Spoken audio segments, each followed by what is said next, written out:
There's an unspoken protocol among people who truly hold power. It's not about volume, not about threats. It's something far more disturbing: the strategic absence of reaction. Special forces operators know this. Silicon Valley titans know this. Ancient philosophers knew this. And you're about to discover why it works better than any leadership seminar ever could. The secret: never show you've been hit. Never telegraph your next move. Never give anyone the satisfaction of watching you crumble. This isn't cheap stoicism. This is silent psychological warfare. Most people live enslaved to external validation. They react to the smallest trigger. They explode at the slightest disrespect. And in doing so, they reveal everything: their weaknesses, their fears, their breaking points. When someone disrespects you, they're testing where you fracture. They're measuring your emotional fortitude. When you react, you fail the test. When you remain cold,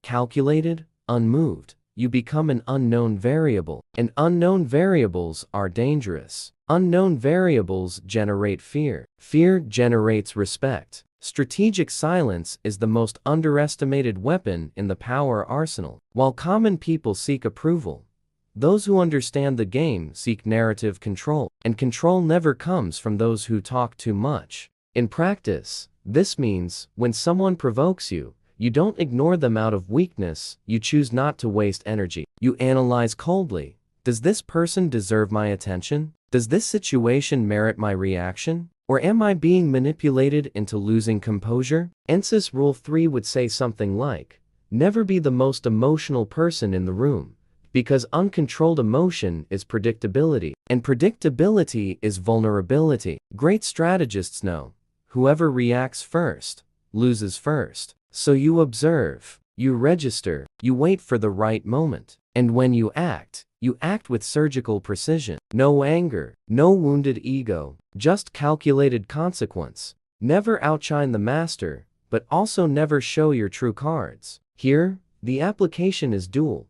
You don't need to prove anything to anyone, but you also can't be easily read. Your strength lies in mystery, in control, in your capacity to remain unaffected. This profoundly destabilizes those expecting to see you break. They project emotions onto you and receive no feedback. This drives them insane. And in their internal chaos, you remain unshaken, focused, strategic. This is the difference between those who react and those who dominate. But here's what nobody tells you. What if the respect you desperately seek never came because you've always been too emotionally available? The dirty truth is that respect isn't requested, isn't negotiated, isn't begged for. Respect is earned through controlled absence and impactful presence. When you stop being predictable, when you stop reacting to the script others wrote for you, something shifts. The dynamic inverts, and suddenly, those who tested you start observing you with caution. Because now, you're a risk, an enigma, someone who knows something they don't.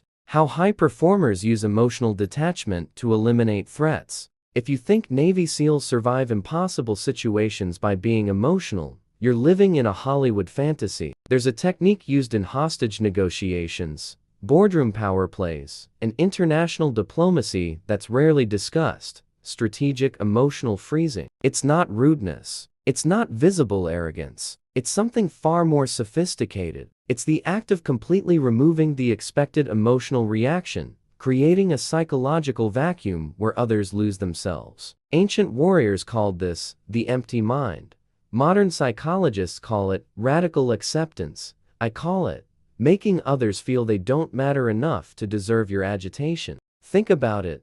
When someone offends you and you explode, what happens? You validate their action. You show they have power over you. You hand them control on a silver platter. Now flip it. When someone attacks you and you simply don't react, what happens? First, confusion. Then, doubt. Did he not understand? Does he not care? Is he planning something worse? And it's exactly this doubt that corrodes the aggressor. Because they expected fuel, expected drama, expected you to dance to their music, and you simply left the floor. This is master-level destabilization. The daily application of this is brutal. At work, when someone tries to diminish you publicly, you don't defend yourself aggressively. You respond with surgical calm, or simply move forward as if nothing happened. The second option is usually more powerful, because you're not denying the offense out of fear, you're signaling that it's so irrelevant to you it doesn't deserve a second of your time. And that,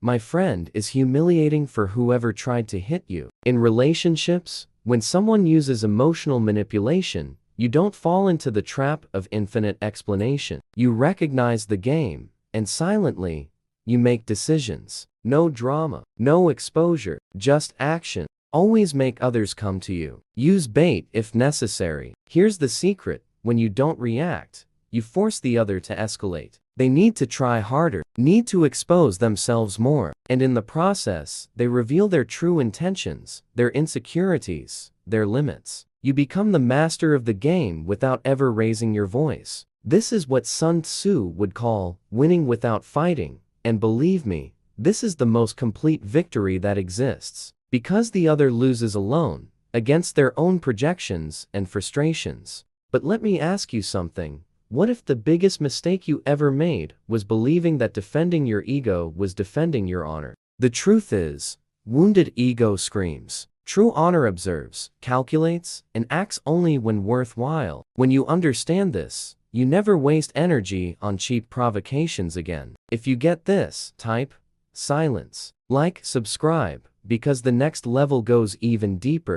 What if everything society taught you about respect was a comfortable lie? Picture a chess grandmaster facing an aggressive opponent. The opponent attacks furiously, sacrificing pieces, creating chaos. The grandmaster doesn't panic, doesn't rush, just observes patterns. Eventually, the aggressor overextends, creates weaknesses, reveals strategy. And when the grandmaster finally moves, it's checkmate in 3. This image isn't intellectual romanticism. It's the essence of emotional control strategy applied to high-stakes competition. And it works exactly the same way in modern life. Except instead of chess pieces, we use words, silences, and decisions. And the checkmate, when it comes, is equally devastating. Here's the part society doesn't teach you. You were told respect comes from being nice, from being accessible, from always responding, from always being available. Lie. That generates sympathy, at best. Respect comes from unbreakable boundaries and inevitable consequences. It comes from showing,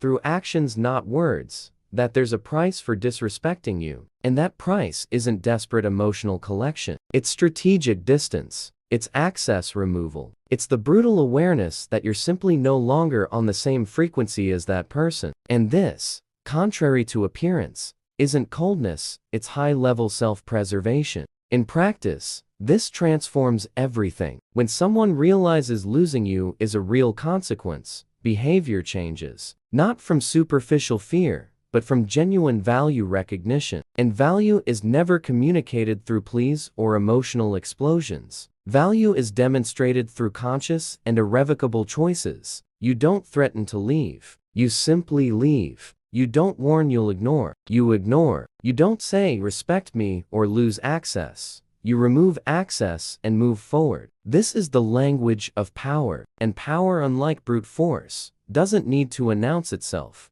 Learn to keep people dependent on you, but not toxically, strategically. People respect those they know they can lose. If you're always available, always understanding, always accepting disrespect, because you understand the context, you're teaching others there are no consequences. And without consequences, there's no respect. Simple as that. When you become scarce, selective, criteria-driven about who has access to your energy, something shifts. People start valuing your presence, because now, it's not guaranteed. And what isn't guaranteed is desired. What if the respect you deserve is on the other side of the courage to disappoint those who never truly valued you? Think about that. And if you're tracking where this goes, type consequence, like, subscribe, share. Because the final part will reorganize everything you thought you knew about personal power. Why those who respect you never needed to be forced into it. I'll tell you something I discovered observing people of genuine power, not influencers, not stage motivators, but people who actually command territories, corporations, decisions. None of them are concerned with being respected. they simply are. And the difference between trying to be and being lend a microscopic detail that changes everything. Zero expectation. Those who need to be respected are still negotiating. Those who are respected already closed the negotiation before it even began. And this doesn't come from arrogance. It comes from something far more terrifying.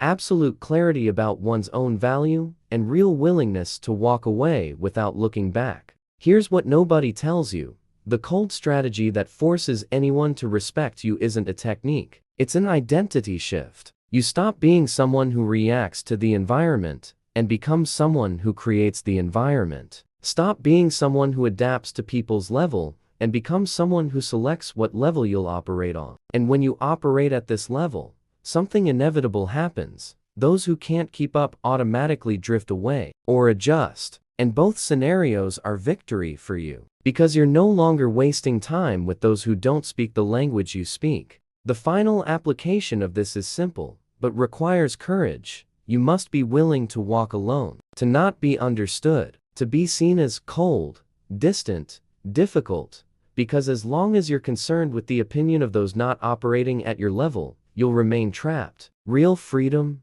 real respect, real peace, all of this comes from the moment you choose to stop explaining yourself. Stop justifying. Stop begging for understanding. You simply act according to your values, establish your boundaries, remove whoever violates them, and move forward. No guilt, no drama, just movement. Control the options. Let others play with the cards you dealt. When you master your own emotional and psychological territory, you set the rules. People can choose to enter or not, but the terms are yours. And this, my friend, is what separates those who live reacting from those who live creating. You're no longer at mercy. You are the mercy. And this changes absolutely everything. Because respect isn't about them fearing you, it's about them recognizing you're not playing the same game as everyone else. You're playing a superior game. And in that game, you don't need to beat anyone. You just need to not lose to yourself. What if the only person you ever needed to impress was yourself? If this resonated, type